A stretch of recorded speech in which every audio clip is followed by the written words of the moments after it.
Dragon Silver Wizard Gold. Book 1 in the Varthien Saga by Kris Sihto. Introduction. 661 OM Tarandir. Year of the Tangled Briar. Norman's Tower. A loud rumble shook the room, and Peter opened an eye. The liquid in the potion bottles, which were neatly lined up in the cabinet across from him, danced in multi-hued sloshes. Dust sifted down from the stones above. He snuggled further into the warm cocoon of blankets to escape the trickle of grit. Peter's eye closed again, but part of him waited for the inevitable banging and swearing that always followed incidents like this. After what seemed an eternity, but was perhaps less than 5 minutes, Peter sighed and rolled out of his narrow bed. He cringed slightly at the cold stone on his bare feet, then braved the chill of the air to run for the robe he had dumped carelessly in the corner. The coals had long since died in the fireplace, and the air felt like icicles against his skin.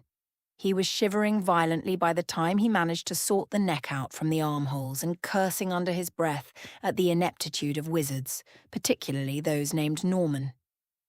"What sort of a name is Norman for a wizard, anyway?" he asked the silence, as he slipped his feet into thin cloth slippers. The silence mocked him severely by remaining silent. He set his feet to the bottom step and started the ascent, cursing for the millionth time the cheapness of the wizard whose tower consisted of 3 rooms, the bottom of which happened to hold the numerous functions of entrance foyer, storage closet, kitchen, and Peter's bedroom, and whose tower stairs worked in the mundane fashion.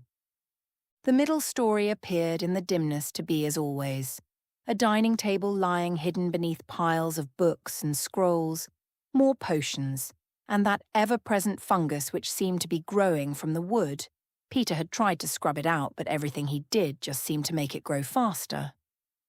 An old tin bathtub sat forlornly across the room, under the window with the extensive water pulley system Peter had built some years ago to end the torturous carrying back and forth. He eyed the thin beam of red light that shone from above, just a crack from the doorway, and hesitantly started up the last flight.